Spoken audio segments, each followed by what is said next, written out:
Dominican media mission के दैनिक आहार में आपका स्वागत है।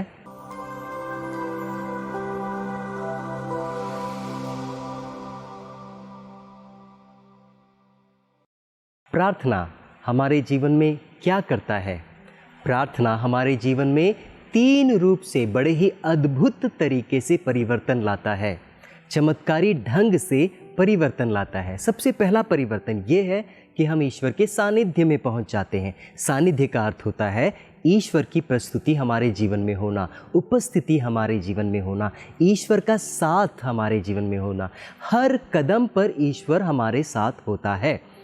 दूसरा परिवर्तन जो है वो ये है कि हम ईश्वर से बेहद नज़दीक का रिश्ता बना लेते हैं, घनिष्ठ संबंध हमारा बन जाता है। ठीक उसी प्रकार जिस प्रकार प्रेमी प्रेमिका के बीच में होता है, माता पिता और बच्चों का माता पिताओं के बीच में होता है, ठीक उसी प्रकार का घनिष्ठ संबंध हमारा ईश्वर के साथ हो जाता है।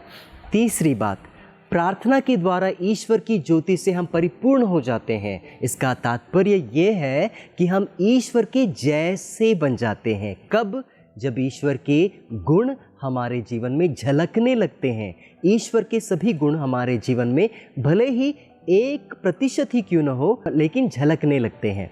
आज का पहला पाठ में इन सभी बातों को हम देख सकते हैं, सुन सकते हैं। आज के पहले पाठ में हम जानते हैं कि ईश्वर इजरायली जनता से बेहद नाराज़ हैं। क्यों नाराज़ हैं? क्योंकि उन्होंने ईश्वर को त्याग दिया और एक बछड़े की आराधना की।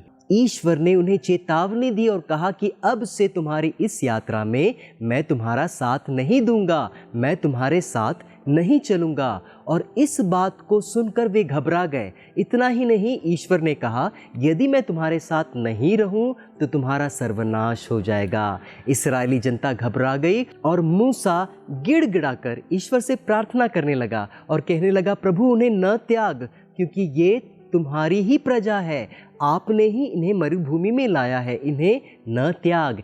ऐसा कहकर ईश्वर को मनाता है और एक सुंदर सा काम करता है, एक तंबू खड़ा करता है और लोगों को आदेश देता है कि वो वहाँ आकर प्रार्थना करे। लेकिन जब वह स्वयं उस तंबू में जाता है तो वहाँ का वातावरण बदल जाता है। प्यारे भाइयों बहनों, ईश्वर की उपस्थिति, ईश्वर का सानिध्य उस तंबू में भर जाता है बादल के रूप में।